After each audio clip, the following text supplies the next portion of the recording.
when we talked last year was when NIL was first sort of taking hold. And we sort of talked about, man, what would it have been like if you could have been able to reap the dividends of the number 21 when you were in college, right?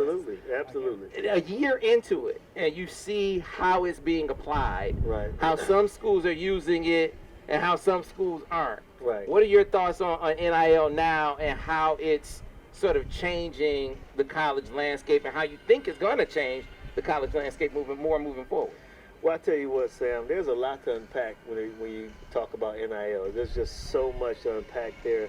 I would say that I think that the concept is on point because the players should get paid for their name, image, and likeness. I mean, that was always ridiculous to me that players would not get paid. You know, when Reggie Bush was going through his ordeal out there at USC, I went on TV or ESPN News. I was like, I think USC owes Reggie Bush money. And they're like, what do you mean, Desmond? How does that even make any sense? I mean, I'm like, because how many of those number 5 jerseys did they sell before Reggie Bush wore it? Mm-hmm. Okay, now since Reggie Bush started wearing number 5, how many jerseys have they sold? Just open up the books and do the math. There's no way on God's green earth you can tell me that man didn't give that number value.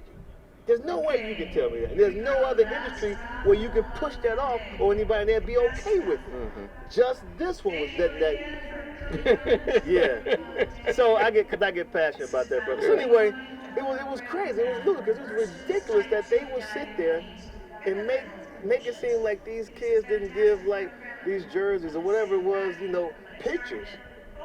You know, you can take a picture of a guy on the field and sell it. He can't get a dime for it. Hey, we saw that pose of you. You know what I'm saying? That was getting sold left to right. Exactly. So I've always been pro players getting paid for their image and likeness and their name. You know what I mean? So, but what happened is the NCAA, they rolled it out, but with no guidelines, no guardrails, no direction. They just put it out there. So now, Sam, remember when like $1 million used to be a lot of money? Mm-hmm.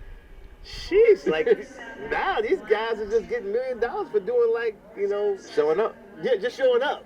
Not even really because of what they've done on the field. Maybe what they potentially will do on the field. Mm-hmm. You know what I mean? So, you know, like I said, there's a lot to unpack there. They should get paid for their name, image, and likeness, but because the NCAA was not competent in the way that they rolled it out, then at this point it's just a wild, wild west, and people are starting to figure it out as they go. Mm-hmm. You know, you have some people who are like, okay, let's try and figure this out. We're going to do it the right way. We want to make sure that, you know, we cover any issues that may come up with Title IX and stuff like that. Mm-hmm. Yeah, other schools like, we'll give a damn.